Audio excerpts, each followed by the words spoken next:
S'il vous plaît, Monsieur Arenas. Je vous remercie. La parole est à Madame. La parole est à Madame Bonnet. Non, Monsieur Arenas, s'il vous plaît. Monsieur Arenas. Monsieur Arenas, je vous demande de vous calmer. Je vous remercie. La parole est à Madame Bonnet. Je vous remercie. Je vous remercie, Monsieur Arenas. Allez-y, Madame Bonnet. Madame la Présidente, Madame la Ministre, le Premier ministre se fait le chantre de l'autorité et du rôle primordial des parents dans l'éducation des enfants.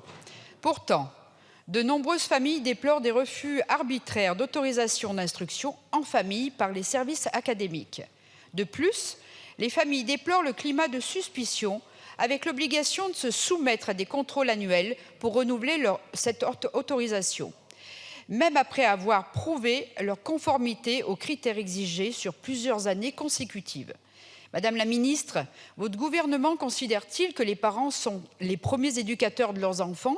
Si oui, allez-vous revoir les modalités de contrôle des familles et alléger le processus d'autorisation pour celles ayant démontré leur aptitude à fournir une instruction adéquate à domicile? Par ailleurs, qu'en est-il des groupes de niveau, devenus des groupes de besoins, qui vont faire disparaître les groupes classes puisque 9 heures d'enseignement par semaine sont dissociées? Pourquoi n'avez-vous pas envisagé une expérimentation, comme pour l'uniforme, avant d'appliquer une mesure d'une telle ampleur qui n'a pas été testée et qui est très décriée par les enseignants? Je vous remercie. Je vous remercie. Madame la Ministre. Merci Madame la Présidente, Mesdames et Messieurs les députés, Madame la députée Bonnet. Sur le point que vous évoquez sur l'instruction en famille, c'est bien la question que vous posez.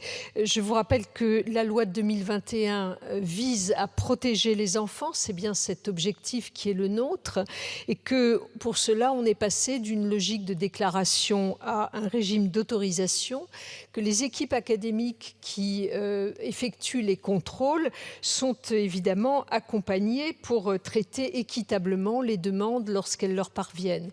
Donc c'est évidemment dans cette optique-là que nous répondons à ces demandes d'instruction en famille et que nous avons un regard évidemment qui, me semble-t-il, permet de traiter équitablement les demandes. Mais je vois bien, puisque c'est la deuxième question qui est posée sur ce sujet, qu'il faudra peut-être que je vous apporte de plus amples informations sur la manière dont nous procédons. Vous avez ensuite évoqué la question de la mise en place des groupes de besoins, me demandant si nous n'aurions pas, de manière préférable, commencer par une expérimentation. Nous souhaitions que vraiment l'ensemble des jeunes puissent bénéficier de ce travail en groupe et c'est la raison pour laquelle nous avons proposé que la généralisation s'effectue d'emblée. Je le redis ici devant vous, l'idée c'est bien, non pas de faire un tri social entre les jeunes, mais d'accompagner en fonction de leurs besoins